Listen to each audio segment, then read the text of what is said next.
naman po para sa mga balak mamalengke ngayong araw, tumaas po ng 30 hanggang 100 piso ang kada kilo ng isda sa ilang pamilihan. Kaya po si Tita Laila sa palengke naman lumarga ngayong araw. Laila, saang palengke ba yan? At ano yung nagmahal na isda dyan?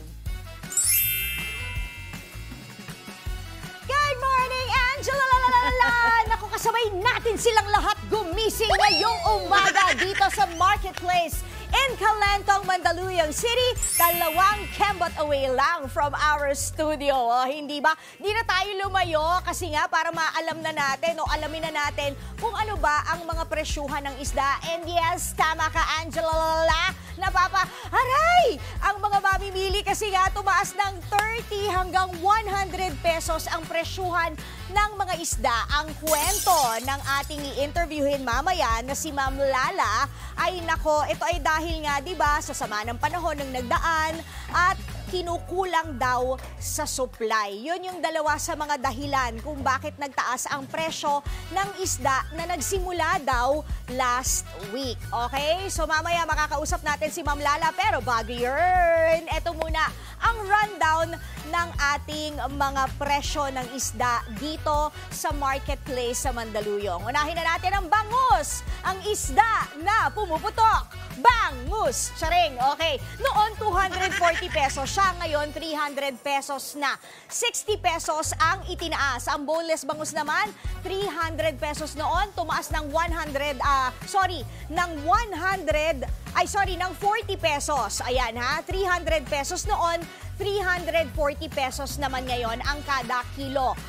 Yaan ay sa boneless bangus. Pero kapag ka bangus, as in, ganito na bangus, ayan, from 240 pesos, tumaas siya ng 60 pesos, 300 pesos na ngayon. Pagdating naman sa tilapia, eto, ang talap-talap iprito with matching buro, 120 pesos noon, tumaas ng 30 pesos, 150 pesos na siya ngayon. Ang alumahan, tada! Dito yan, 280 pesos. Noon, ngayon, wow, 350 pesos. Ang laki rin ng itinaas. At ang favorite kong hasa-hasa, tumaas ng 40 pesos, 360 pesos. Noon, ngayon, 400 pesos na. Ang galunggong, 300 pesos. Ngayon, 380 pesos na kada kilo. At ang bisugo, kung noon, 380 pesos, nako po, 100 pesos.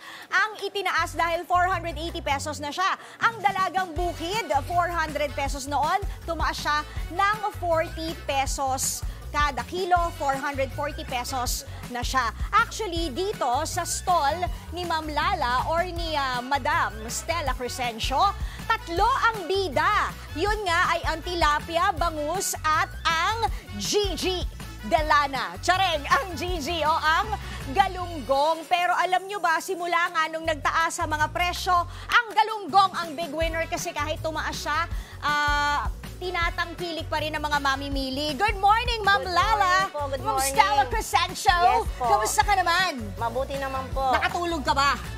Nang maayos? Konti. Okay, sige. Oh, ba't konti lang? Damihan mo naman. Sige. Dadamihan natin, ha? Opo. Para mas, mas fresh. Yes Parang po. isda mo lang. O, di ba? Maaga po kasi namamakyaw. Ayun, tama naman. No? Anyways, Ma'am Lala. Laila. Okay, Laila. Ma'am, kwentuhan nyo kami. Bakit sa tingin nyo, kahit tumaas ang presyo ng galunggong, siya yung big winner, siya yung tinatangkilik pa rin ng mga mamimili. Ano sa tingin nyo yung dahilan? Over bangus at yung tilapia? Ano po kasi yung galunggong po kasi, ang kalahating kilo, marami na siya, mga 6 na peraso na siya. Oh. Saka sanay ang Pilipino na galunggong. Talaga no? Sanay ang mga Pilipino sa galunggong. Talaga. Kahit mahal na siya. Okay. Ma'am, sabi nyo nga, di ba, ang inyong supply ay nanggagaling mostly Bicol, Palawan at Quezon.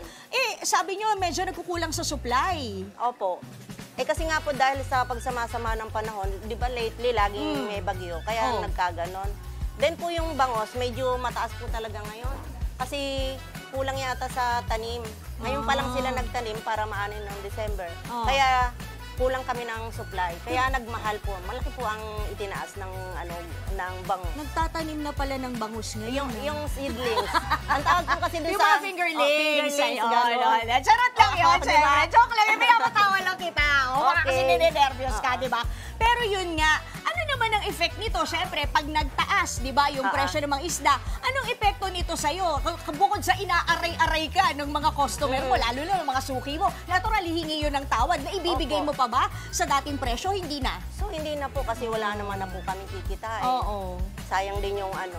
Oo. Pero po pwede naman silang bumili ng pa 1/4, 1/2 Oo. para Tipidity na lang Opo, muna. magtipid-tipid na Ayun lang. ang tip for tipidity. Galing kay Ma'am Lala. O Ma'am Lala, may question ako sa'yo. Yes po. Eto, mag-game tayo para masaya ha. Ano yan? Ang tawag sa game na ito ay...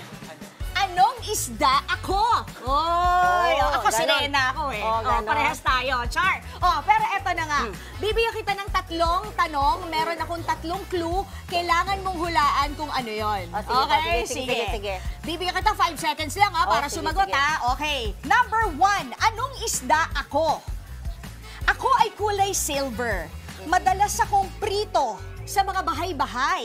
Madalas mo akong marinig sa salitang GG. 5 seconds starts now. 1, Galunggong. 2. Ay, 2 seconds pa lang. Very good ka doon. Question number 2. Anong isda kaya ako? Galing ako sa palaisdaan.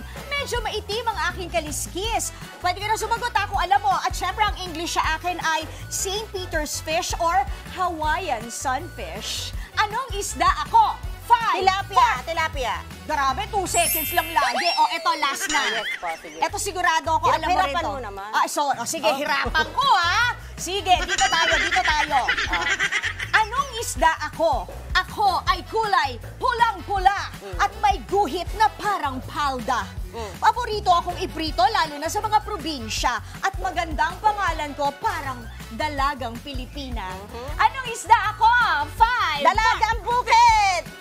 Sige na nga, tayo na ako. Ang galing-galing mo naman, Ma'am Lala. Thank you po, ha. Ayan.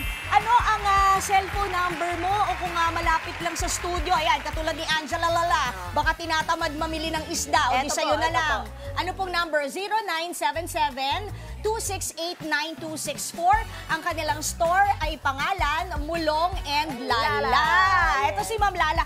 Si Sir Mulong po ba, mahina magsalita? Malakas po pala siya. Bakit mulong? Mumulong. Mulo. Charing. Yeah. Thank you, Ma'am Lala. Hoy, Angela Lala, kala mo, meron din ako sa'yo. Tanong. Anong isda kaya ito? Ako ay walang kaliskis. Kulay brown ako. Ngunit, hindi ako lumalangoy. Anong isda ako? Angela Lala at studio. Eddie E-Fish. Yak! Maraming salamat, Laila! Mga kapatid, Angela Lagunsad Castro po para sa komprehensibo at makabuluhang balitaan at talakayan, mag-follow at subscribe na sa social media pages ng News 5.